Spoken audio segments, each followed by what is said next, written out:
Voilà, bonsoir à tous, on est content de vous retrouver. Alors on salue ceux qui sont sur Facebook en direct, on salue les autres en Zoom, pensez à éteindre vos micros. Voilà, alors ce soir, nouveau jour, nouvelle soirée, et ce qui est bien, c'est une nouvelle équipe, voilà. Donc ce soir, Patrick nous dirigera dans un moment de chant, de louange. Ensuite, Jonathan nous apportera la parole de Dieu. Et notre désir, c'est qu'ensemble, on puisse passer encore un bon moment dans la présence de Dieu et qu'au travers de tout ce qui sera fait, chanter, prêcher, eh bien, on puisse recevoir quelque chose du Seigneur, alors qu'on ait un cœur ouvert ce soir et que vraiment Dieu vous bénisse. Alors, on va prier, puis je laisse la place à Patrick et on va chanter ensemble. Alléluia. Seigneur, merci encore pour cette soirée. Merci pour ta grâce. Merci pour ces moyens qui nous permettent encore d'être ensemble, de véhiculer, Seigneur, ta parole, de véhiculer, Seigneur, de la louange. Seigneur, nous te bénissons. Te rendons toute la gloire. Merci Seigneur pour ta fidélité et qu'encore ce soir, Seigneur, tu touches nos cœurs. Si peut-être quelqu'un ne te connaît pas, tu le bénis. Seigneur, ce que nous voulons, c'est qu'au travers de tout ça, ton nom soit glorifié. Alors à ton nom soit toute la gloire au nom de Jésus. Amen. Amen. Que Dieu vous bénisse. Voilà, bonsoir à tous. On est heureux de se retrouver. Alors on va chanter. Je crois que c'est une bonne habitude. On va chanter à la gloire de Dieu et laisser après toute la place à sa parole qui sera apportée par notre frère Jonathan. Et j'aimerais qu'on enchaîne 3 chants simplement. Un nouveau chant peut-être pour ceux qui ne le connaissent pas. Christ est la lumière du monde. Je crois que c'est un beau titre. On enchaînera avec aussi le fait que nous voulons dire qu'il est la lumière du monde, mais il est notre Rédempteur, le Rédempteur du monde. Et il est bon pour nous, ce soir encore, de lever les yeux vers lui. C'est ce 3e chant qui dit « Je lève les yeux vers les hauteurs ». Alors le premier chant, un peu d'indulgence, mais vous allez voir, il est relativement simple. Quittant la gloire de ton ciel, tu es venu sur terre, Fils aimé du Dieu éternel, tes bras tu as ouvert, ta grâce a bouleversé le corps de l'humanité. Nous crions ensemble victoire, Christ est la lumière du monde, que sa gloire couvre la terre, puissance infinie qui libère, son nom est saint, il est saint, il est saint. Nous les fils et les filles du roi, entonnons chaque jour un hymne de joie et de joie, célébrant son amour.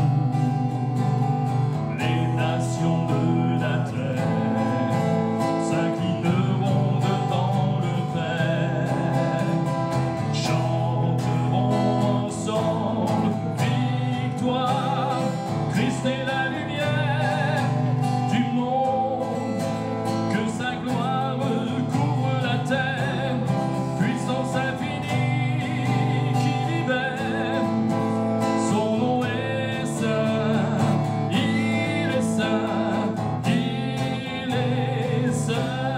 Christ est la lumière du monde, que sa gloire couvre la terre, puissance infinie qui libère, son nom est saint, il est saint, son nom est saint, il est saint, son nom est saint, il est saint, il est saint.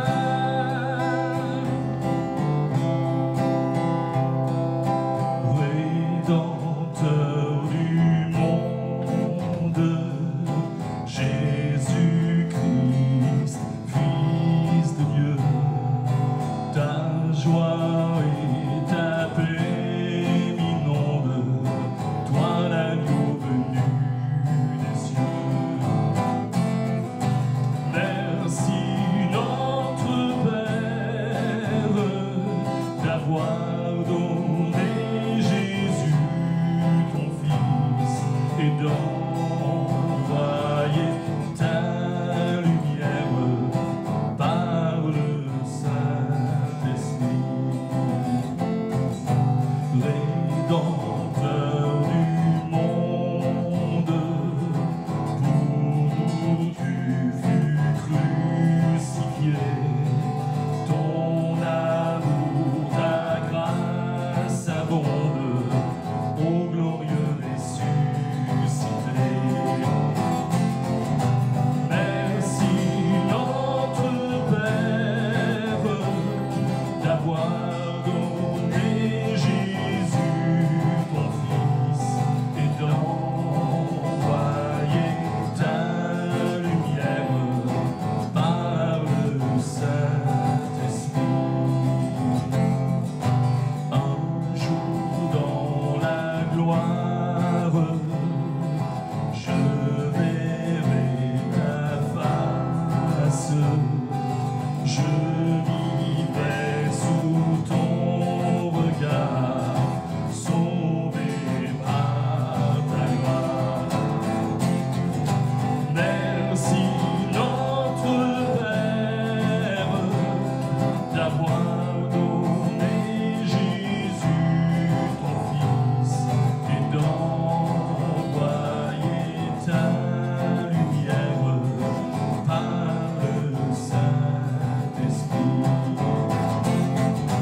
Merci notre Père d'avoir donné Jésus ton Fils et d'envoyer ta lumière par le Saint-Esprit.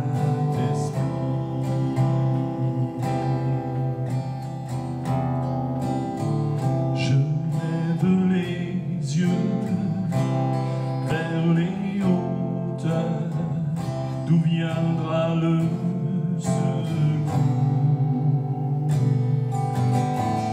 Le secours me vient du Dieu créateur de la terre et des cieux.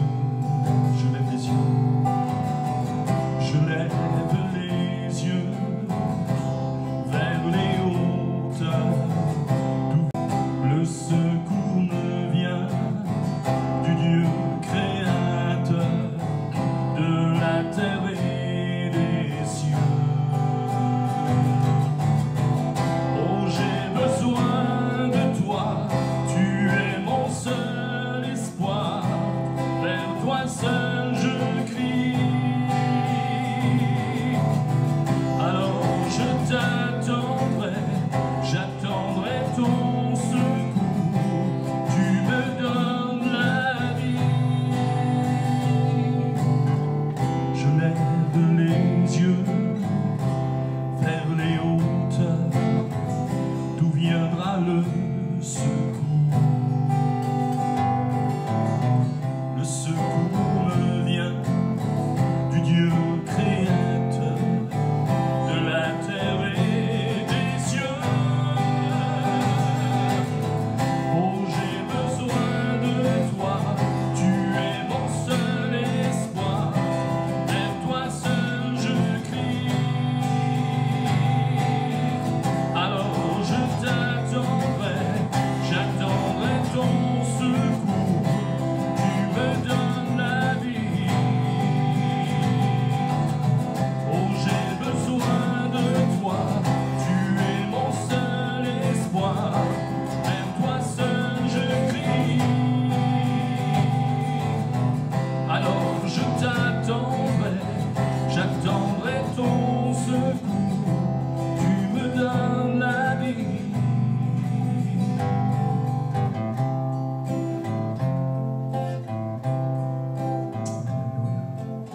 Seigneur, nous te bénissons, te rendons la gloire encore ce soir, parce que c'est vrai, tu es notre secours, vers qui nous tourner encore ce soir, vers qui lever les yeux. Seigneur, merci encore ce soir de ce que tu es un refuge, un appui, un secours qui ne manque jamais dans la détresse. Alors à toi la gloire encore, merci pour ces chants qui montent devant toi, qui expriment, Seigneur, ce que tu as fait dans nos vies. Béni soit le nom de Jésus, le Tout-Puissant. À toi la gloire encore ce soir. Seigneur, merci pour ta présence au milieu de nous. Béni soit ton nom. Amen.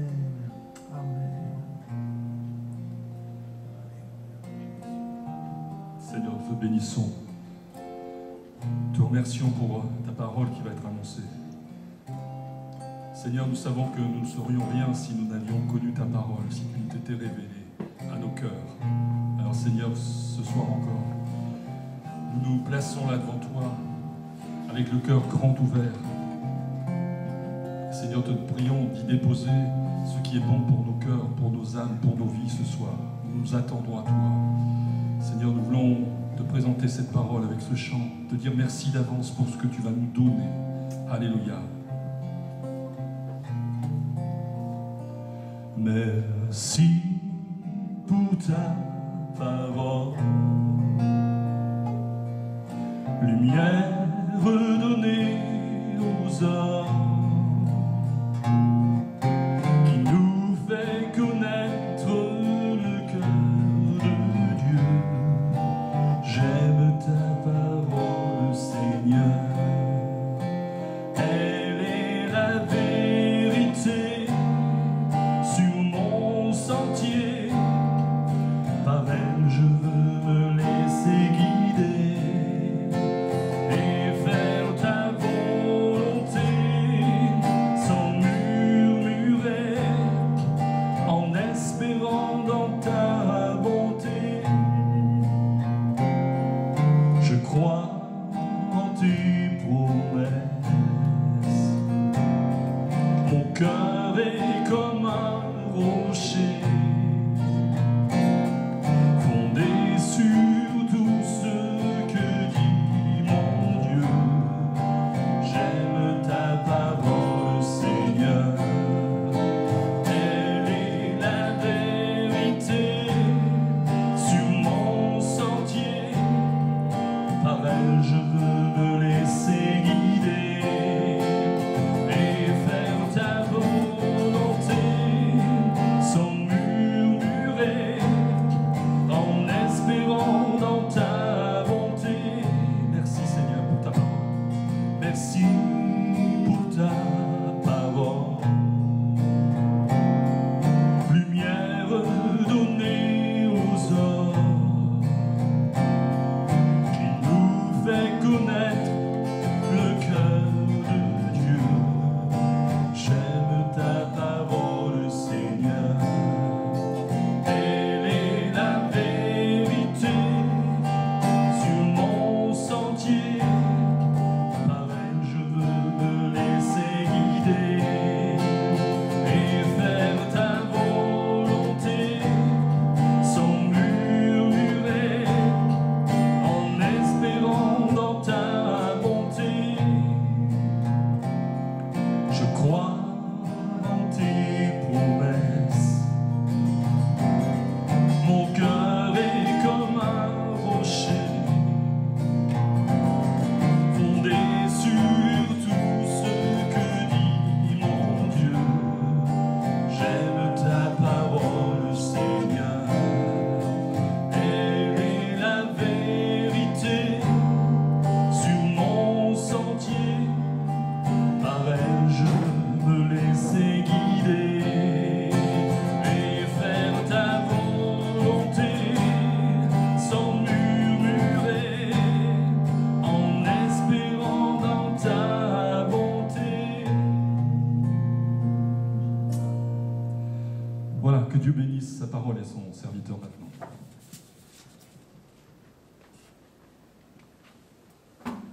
Amen. Gloire à Dieu. Voilà, heureux de vous retrouver et heureux de partager avec vous la parole de Dieu, la vérité. Voilà, cette parole que le Seigneur nous a laissée qui nous fait connaître le cœur de Dieu, et c'est un cœur d'amour, un cœur rempli d'amour pour chacun d'entre nous qui nous a aimés, qui nous aime encore aujourd'hui et qui va encore toucher nos vies et toucher nos cœurs. On est heureux de partager cette parole qui est oui. On veut le proclamer ce soir, la parole de Dieu qui est la vérité. Alors je vous propose de prendre lecture dans le livre de 1 Samuel, chapitre 30. J'ai une petite pensée à partager avec vous que j'ai intitulée « De transition compliquée ». C'est un terme que l'on entend souvent actuellement, ce terme de transition. Et on va voir l'histoire d'un homme, David, peut-être un des personnages les plus connus de la parole de Dieu, de l'Ancien Testament, le roi David, celui qui a fait tomber le géant Goliath, qui est passé par une transition compliquée. Avant l'âge de 30 ans, avant qu'il soit roi en Israël et à Juda, il est passé par cette période de transition compliquée. Effectivement, il savait qu'il allait être roi d'Israël, puisque Dieu l'avait choisi, puisqu'il avait reçu l'onction de la part de Samuel parmi ses frères, devant son père Isaïe, et pourtant, pendant une longue période, il va connaître des difficultés. Il va connaître des crises, il va connaître le désert, persécuté par Saül, dans un pays ennemi, chez les Philistins, attaqué par les Amalécites. C'est ce qu'on appelle une transition compliquée, et pourtant il savait qu'il allait être un jour roi d'Israël. Et malgré cette période difficile, ces difficultés, ce temps d'attente, il a su garder un bon témoignage. Et c'est ce que nous allons voir ce soir, comment dans ces temps compliqués, avoir un bon témoignage, rendre un bon témoignage, avoir une bonne attitude dans notre vie. Gloire à Dieu. Alors c'est vrai que notre vie est ponctuée de transition, de temps d'attente et de changement. Chacun, pour notre part, nous avons ces temps dans notre vie. J'ai pris quelques exemples. Peut-être déjà ce temps actuellement de transition, de confinement. C'est un temps pour nous d'attente. Peut-être que quelqu'un est dans l'attente d'un futur emploi, d'un futur travail. Peut-être un futur déménagement, c'est une transition. Peut-être quelqu'un est malade et s'attend à la guérison de la part de notre Seigneur. C'est une transition qui est compliquée. Bref, nous passons tous par des temps compliqués. La question que nous allons nous poser ce soir, c'est quel témoignage rendons-nous durant ces temps d'attente? Avons-nous une bonne attitude? Oui ou non? Alors la Bible nous rappelle, déjà simplement, qu'en tant qu'enfant de Dieu, en tant que chrétien, nous sommes la lumière du monde et nous faisons fonction d'ambassadeurs pour Christ. Amen. Et nous allons voir David dans 1 Samuel 30 maintenant, que malgré cette crise qu'il a traversée, il a su avoir un bon témoignage avant d'être roi en Israël. On va lire ensemble dans 1 Samuel 30, verset 1, lorsque David arriva le 3e jour à Tsiglag avec ses gens, les Amalécites avaient fait une invasion dans le Midi et à Tsiglag. Ils avaient détruit et brûlé Tsiglag. Après avoir fait prisonniers les femmes et tous ceux qui s'y trouvaient, petits et grands, ils n'avaient tué personne, mais ils avaient tout emmené et s'étaient remis en route. David et ses gens arrivèrent à la ville, et voici, elle était brûlée, et leurs femmes, leurs fils et leurs filles étaient emmenés captifs. Alors David et le peuple qui était avec lui élevèrent la voix et pleurèrent jusqu'à ce qu'ils n'eussent plus la force de pleurer. Amen. On va s'arrêter là déjà à la lecture, et on imagine la scène terrible que David a pu vivre. Il est revenu dans son campement et il a vu que tout avait disparu, tout avait été brûlé, les femmes, les fils et les filles avaient été emportés, et là tout le peuple s'est mis à élever la voix, à pleurer, jusqu'à ce qu'ils n'eussent plus la force de pleurer. Peut-être que ce soir, derrière ton écran, il y a quelqu'un qui pleure dans le secret, qui est dans la détresse. Peut-être que cela te concerne, te touche quand tu entends ce verset. Mais sache que même chez toi, le Seigneur te voit. Il t'entend, il entend la voix de tes pleurs. La parole de Dieu nous le rappelle, il ne t'oublie pas. Il est celui qui est capable de te consoler si parfaitement, d'intervenir si parfaitement dans ta tristesse, dans ta difficulté, de te relever. Alors prends courage, mon ami, mon frère, ma soeur, prends courage ce soir et appuie-toi sur l'Éternel comme a pu faire David. Et on va voir que c'est ce que David a fait. Certes, il était triste, il a pleuré, mais le Seigneur l'a entendu. Il s'est appuyé sur l'Éternel et l'Éternel l'a secouru. Gloire à Dieu. On continue la lecture au verset 5. Les 2 femmes de David avaient été emmenées, Achinoam de Jizréel et Abigail de Carmel, femme de Nabal. David fut dans une grande angoisse, car le peuple parlait de le lapider, parce que tous avaient de l'amertume dans l'âme, chacun à cause de ses fils et de ses filles. Mais David reprit courage en s'appuyant sur l'Éternel, son Dieu. Amen. Donc ce verset 6 qui est magnifique, puisqu'il y a un « mais », le « mais » au verset 6, vous le voyez, « mais David reprit courage », et ça c'est un « mais » qui change tout. Et dans une vie, ça c'est une action qui change tout. Quand on s'appuie sur l'Éternel, notre Dieu, c'est là que se passe déjà le miracle d'une intervention divine. C'est ce qui s'est passé. Mais David reprit courage en s'appuyant sur Dieu. Alors il ne s'est pas appuyé sur ses propres forces, mais il s'est appuyé sur Dieu. Il vous est dit dans Jean 33, on va le lire, c'est Jésus qui nous rappelle, prenez courage, j'ai vaincu le monde. On va le lire ensemble, je vous ai dit ces choses, afin que vous ayez la paix en moi, vous aurez des tribulations dans le monde, mais prenez courage, j'ai vaincu le monde. Gloire à Dieu. Dans une autre version, dans la version Martin, il nous est dit, vous aurez des angoisses dans le monde. Et aujourd'hui, les angoisses, c'est ce qui entoure notre humanité. Quand on parle à des amis qui ne connaissent pas le Seigneur, combien de personnes sont angoissées actuellement? Alors oui, il y a des angoisses, il y a des difficultés, des persécutions, des tribulations. Mais on veut prendre courage. Et on veut se rappeler que Jésus, lui, il a vaincu. Il a vaincu le monde et il est capable d'être vainqueur dans des situations de notre vie qui nous semblent, nous, impossibles. Nous croyons à notre Dieu à qui tout est possible. Gloire à Dieu. On va poursuivre la lecture. Au verset 7, il dit au sacrificateur Abiatar, fils d'Achimélec, apportez-moi donc l'éphod. Abiatar apporta l'éphod à David. Et David consulta l'Éternel en disant, poursuivrai-je cette troupe? L'atteindrai-je? L'Éternel lui répondit, poursuis, car tu atteindras et tu délivreras. Gloire à Dieu. Alors là, il y a déjà un premier point d'un bon témoignage qu'a rendu David au milieu de tout le monde, c'est qu'il a consulté l'Éternel. Et ça, les gens qui étaient autour, ses compagnons l'ont vu. Ils l'ont vu consulter l'Éternel. Il aurait pu, effectivement, comme on a vu au début, devenir aigri, se mettre en colère, s'énerver. Il aurait pu peut-être bouder. Rappelez-vous qu'il avait été appelé à devenir le roi d'Israël et qu'il lui arrive que des problèmes, persécuté par Saül, les Amalécites ont tout pris. Et pourtant, non, il a la bonne réaction, c'est qu'il consulte l'Éternel. Ce bon témoignage qu'il a eu dans cette crise, c'est premièrement de rechercher l'Éternel, de l'écouter.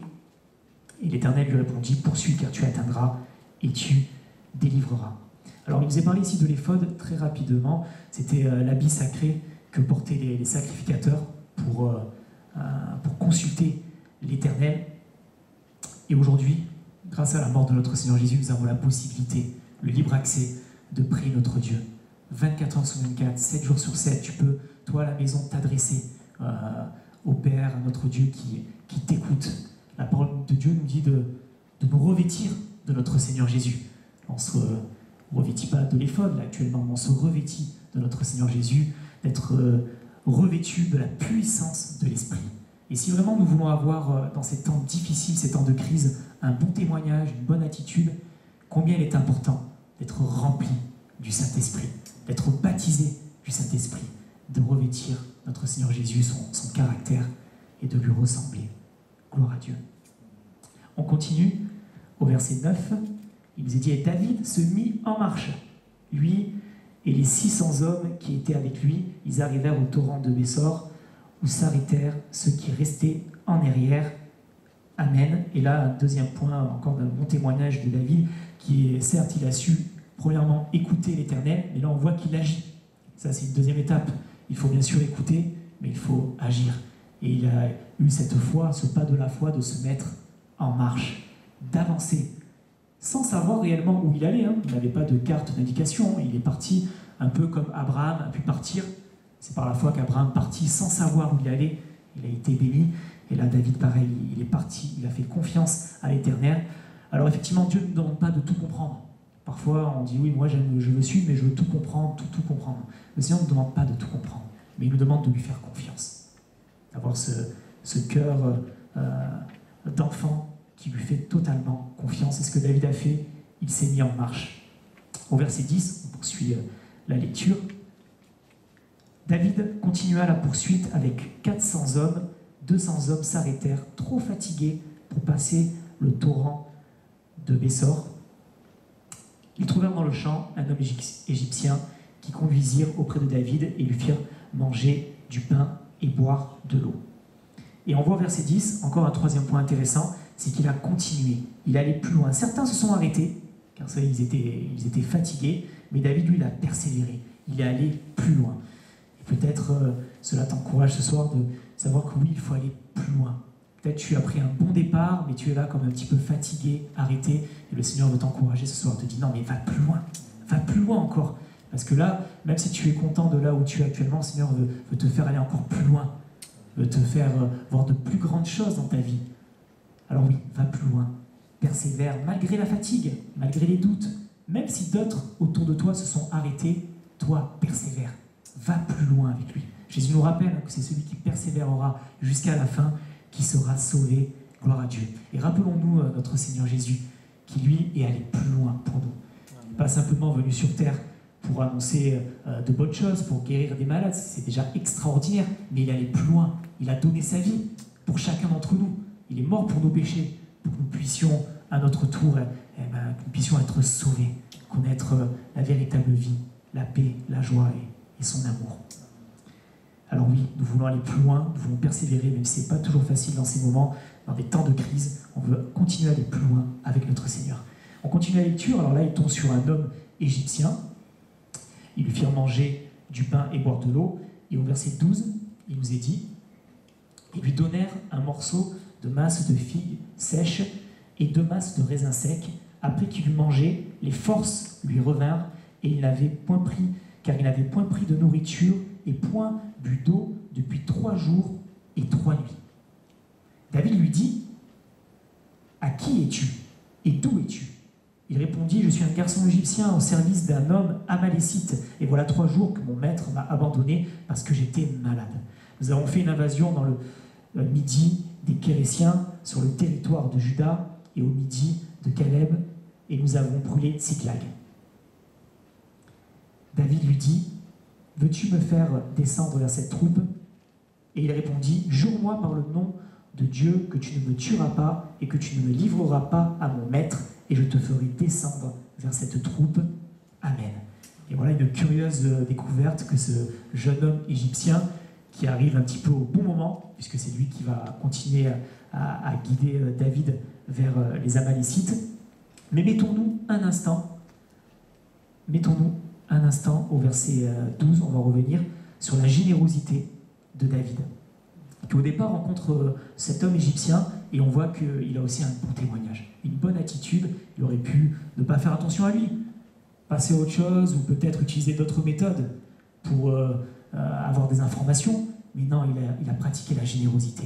Il a été bon, il a été miséricordieux, puisqu'il a pardonné, il savait qu'il venait du peuple des Amalécites, qu'il était sous l'esclavage d'un homme amalécite, et pourtant il a pardonné, il a été bon même dans la crise. Et on va lire ce passage merveilleux de notre Seigneur dans Luc chapitre 6 verset 36, où il nous est dit, « Votre Père est plein de bonté, soyez donc bons comme lui. Ne vous posez pas en juge d'autrui, et vous ne serez pas vous-même jugés. Gardez-vous de condamner les autres, et à votre tour, vous ne serez pas condamnés. Pardonnez, et vous serez même pardonnés. Donnez, et l'on vous donnera. Gloire à Dieu. » C'est ce qu'a fait David. Hein. Il a donné, dans une version, il nous a dit « Donnez, et vous recevrez ». Il a été bon avec ce garçon, et après ce garçon l'a conduit vers les Amalécites. Alors mettons-nous un petit peu dans la peau de ce garçon égyptien. Ça m'a fait beaucoup réfléchir cette semaine, puisque ce garçon égyptien symbolise ici, à lui seul, l'homme sans Dieu, l'homme qui ne connaît pas Dieu, l'homme qui vit dans le péché, l'homme qui est loin de Dieu, qui ne connaît pas le Dieu d'amour et qui a pour maître le menteur, le trompeur, le malin, le diable. C'est ce que nous étions avant de connaître Jésus-Christ. Nous étions perdus, comme cet homme dans le désert, laissés à nos propres problèmes, difficultés. Il n'avait pas à manger, il n'avait pas à boire, il était malade.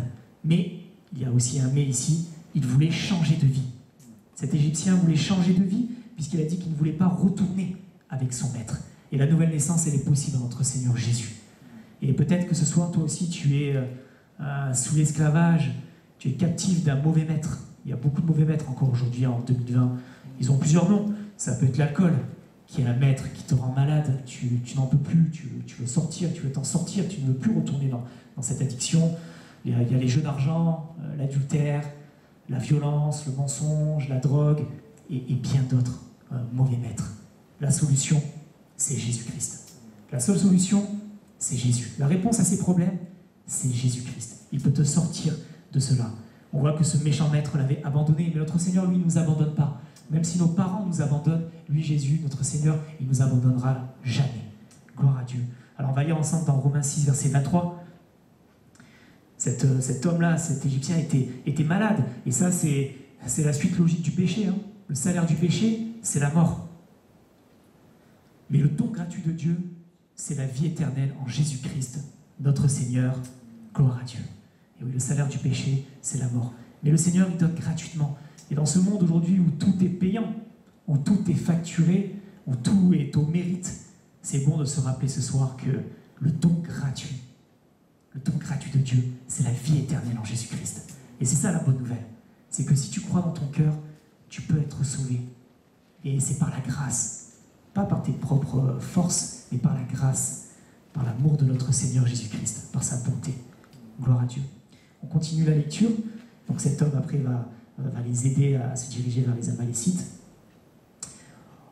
On va donc au verset 16. Verset 16.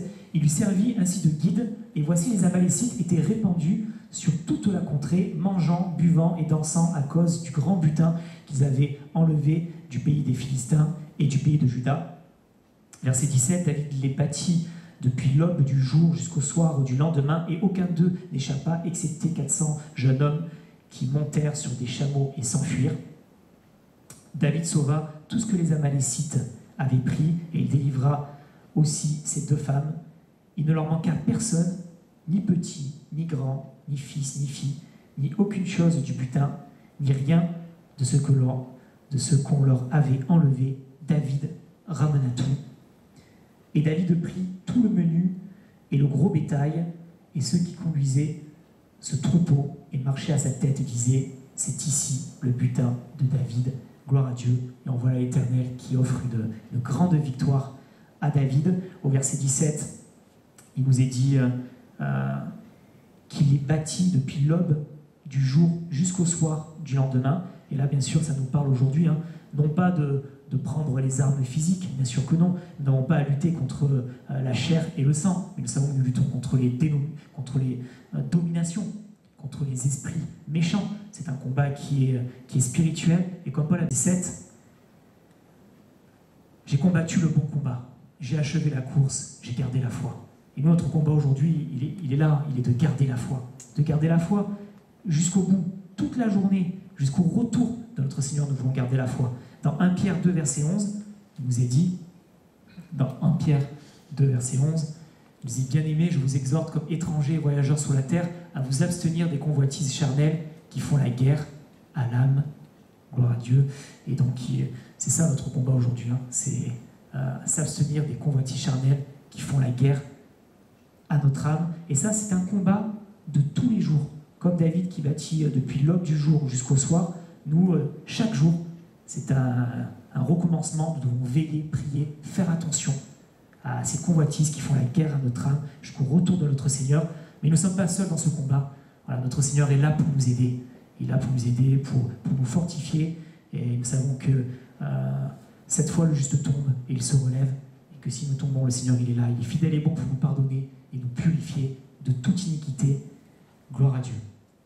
Au verset 21, on va finir la lecture de cette magnifique histoire. Verset 21, David arriva auprès des 200 hommes qui avaient été trop fatigués pour le suivre et qu'on avait laissés au torrent de Bessor. Ils s'avancèrent à la rencontre de David et du peuple qui était avec lui. David s'approcha d'eux et leur demanda comment ils se trouvaient.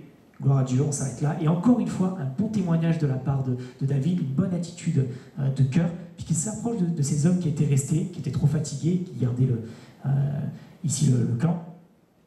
Et il leur a demandé comment ils se trouvaient. Autrement dit, comment ils allaient.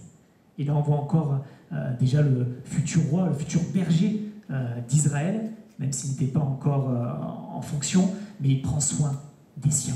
C'est un modèle. Il est juste, il n'est pas méprisant, et nous voulons avoir cette attitude de cœur. Nous voulons avec notre prochain ne pas être méprisant, prendre soin, prendre des nouvelles dans ces temps de confinement, que le Seigneur nous donne cet amour, que nous puissions être remplis de son amour pour passer des coups de fil, prendre des nouvelles de ceux qui sont dans la souffrance, de prendre soin des nôtres. Et ce qui est intéressant, c'est que, on va le lire après par la suite, au verset 22, on va voir que certains hommes ne vont pas être contents. Et on va voir la réaction de David. Au verset 22, tous les hommes méchants et vils parmi les gens qui étaient allés avec David prirent la parole et dirent: puisqu'ils ne sont pas venus avec nous, nous ne leur donnerons rien du butin que nous avons sauvé. Sinon, à chacun sa femme et ses enfants, qu'il les emmène et s'en aille. Mais David dit: n'agissez pas ainsi, mes frères, au sujet de ce que l'Éternel nous a donné, car il nous a gardés, et il a livré entre nos mains la troupe qui était venue contre nous. Et qui vous écouterait dans cette affaire? La part doit être la même pour celui qui est descendu sur le champ de bataille et pour celui qui est resté près des bagages. Ensemble, ils partageront. Il en fut ainsi dès ce jour, et dans la suite, et l'on a fait de cela jusqu'à ce jour une loi et une coutume en Israël. Gloire à Dieu. Et on voit que David n'est pas d'accord avec cela. Eux, ils voulaient garder le meilleur, et ils ne voulaient pas partager avec ceux qui étaient restés. Cela nous rappelle que dans nos églises aussi, certains sont peut-être en première ligne, peut-être plus visibles, mais ceux qui sont derrière, dans les coulisses, qui sont peut-être fatigués pour sortir dehors, pour aller témoigner, qui ne peuvent plus faire ce qu'ils faisaient auparavant. Ceux qui sont derrière, oui, ils sont autant utiles. Et nous avons besoin de ces personnes dans nos églises. Tous sont utiles.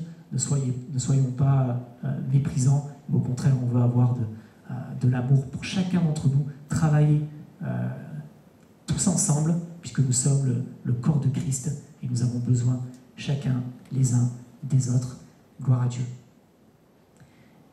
On finit au verset 26. De retour de Tsiglag, David envoya une partie du butin aux anciens de Juda, à ses amis, en leur adressant ces paroles: voici pour vous un présent sur le butin des ennemis de l'Éternel. Il fit ainsi des envois à ceux de Bethel, à ceux de Ramoth du Midi, à ceux de Jatir, à ceux d'Aroer, à ceux de Sifmoth, à ceux d'Estémoa, à ceux de Rakal, à ceux des villes des Gérachémélites, à ceux des villes des Kéniens, à ceux de Horma, à ceux de Cor-Achan, à ceux d'Attaque, à ceux d'Hébron, et dans tous les lieux que David et ses gens avaient parcourus. Gloire à Dieu. Et quel témoignage! Alors j'ai un peu peut-être déformé quelques noms, mais on voit que David, il a témoigné.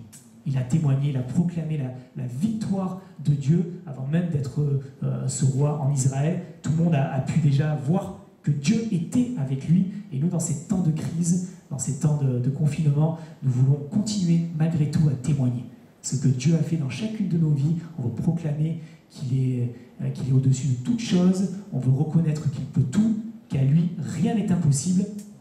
Et c'est ce que nous voulons faire dans ces temps de confinement. On va finir avec ce petit verset dans Acte 4, verset 33.